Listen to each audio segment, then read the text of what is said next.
스쿠크 채권이라는 것이 있습니다.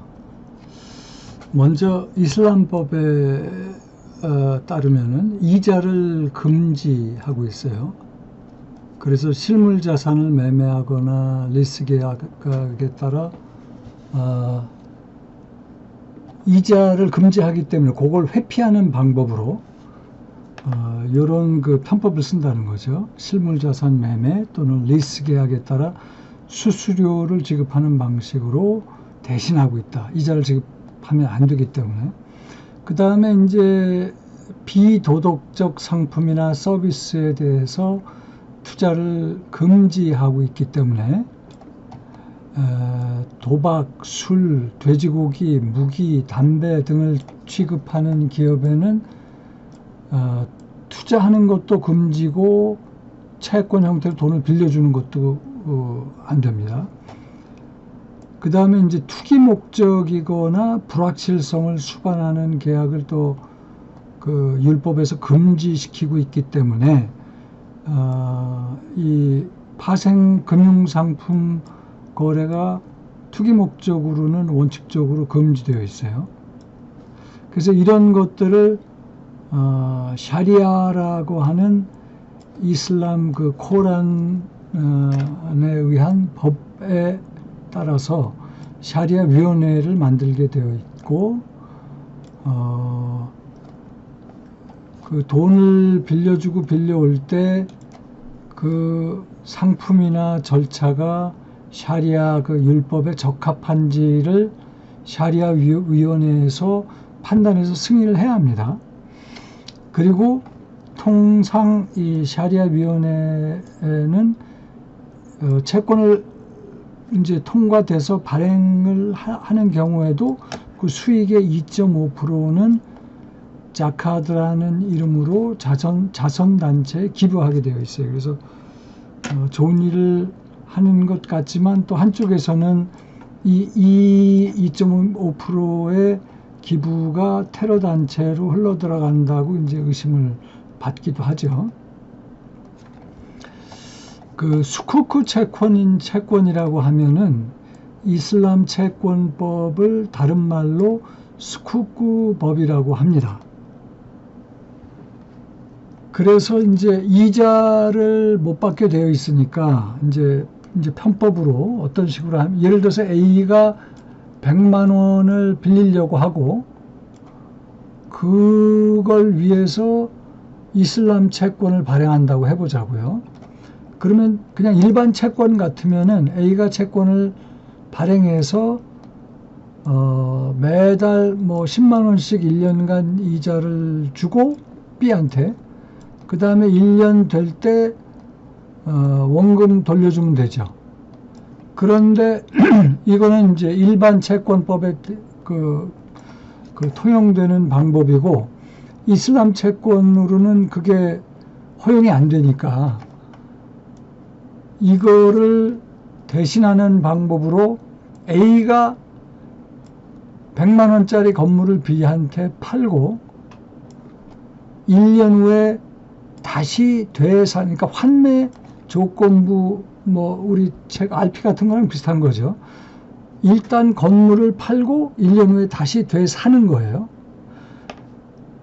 그러면 이제 건물은 다시 원점으로 돌아오고, 그리고 돈 빌리는 그 1년 동안은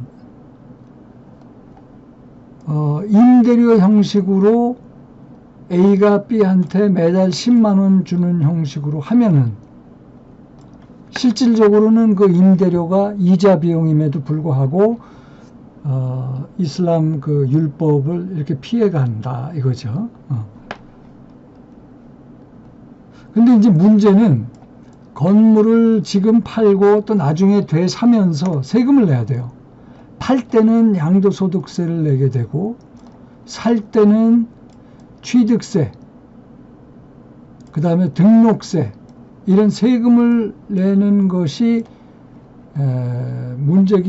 세금이 발생하는데, 이 세금까지 내게 하면은 이제 이슬람 자본을 유치하는데 좀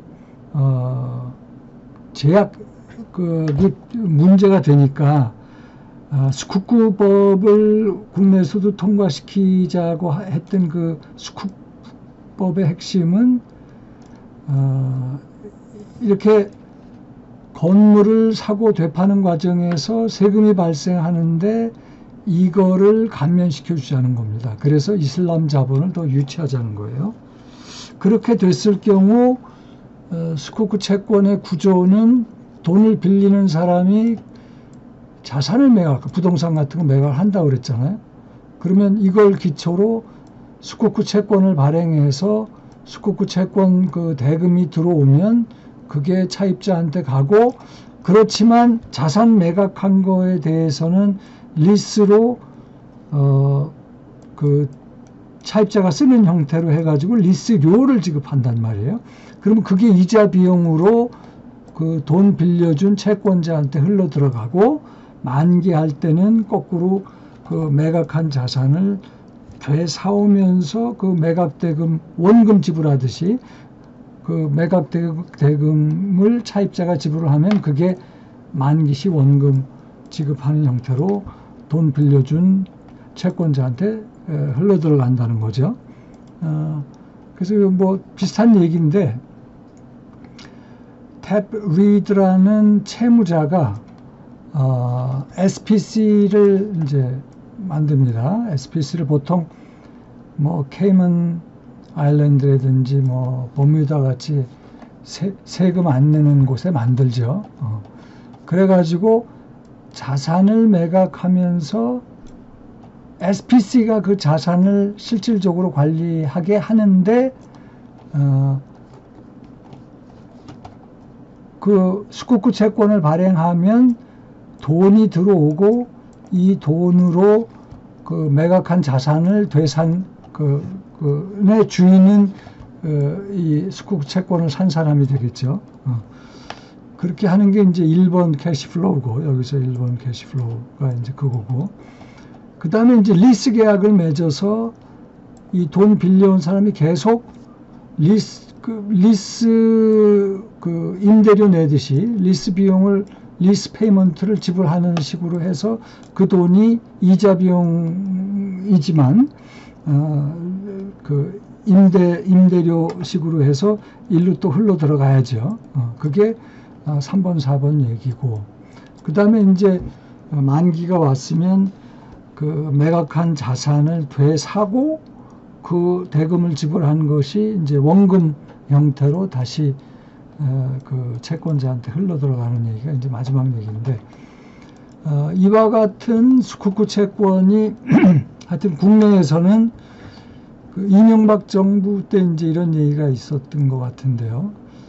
외화자금, 이슬람 그 채권을 유치하기 위해서 이렇게 자산의 사고 파는 과정에서 내게 되는 세금을 면제해 주자는 것이 지금 그 당시의 그 주요 현안 이슈였고, 그런데 이제 뭐 기독교계에서 반대를 해가지고 그게 지금 잘 통과가 안 된 것 같습니다. 제가 정확하진 않은데, 통상 이 스쿠쿠 채권은 산유국들의 재정 상태가 좋아지면 스쿠쿠 채권의 발행 수요가 감소하고, 나빠지면은 스쿠쿠 채권의 발행 수요가 증가하는 경향이 있고요.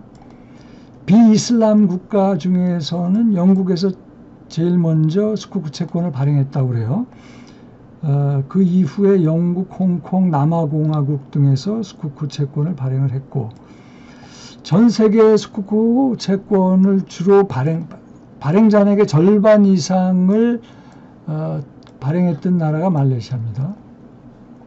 이 말레이시아는 스쿠쿠 채권에 대한 세금 우대 방식을 도입하여서 이슬람 금융 허브로 이제 자리를 잡았다고 볼 수 있죠. 스쿠쿠 채권은 투자자들한테도 이게 매력적인 상품인데, 왜냐면은 상대적으로 높은 금리를 주고 있습니다. 고수익이다.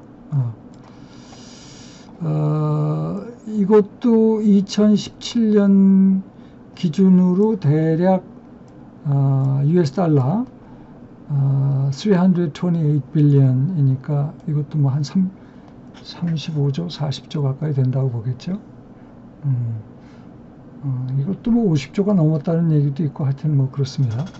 이게 그 대부분의 스코쿠 채권은 만기까지 사가지고 보유가 되기 때문에 유통시장에서 잘 거래가 되지 않아요. 거래가 되는 것이 일부 있다고 하더라도 그 물량이 작은 것으로 알려져 있죠. 자, 오늘 여기까지.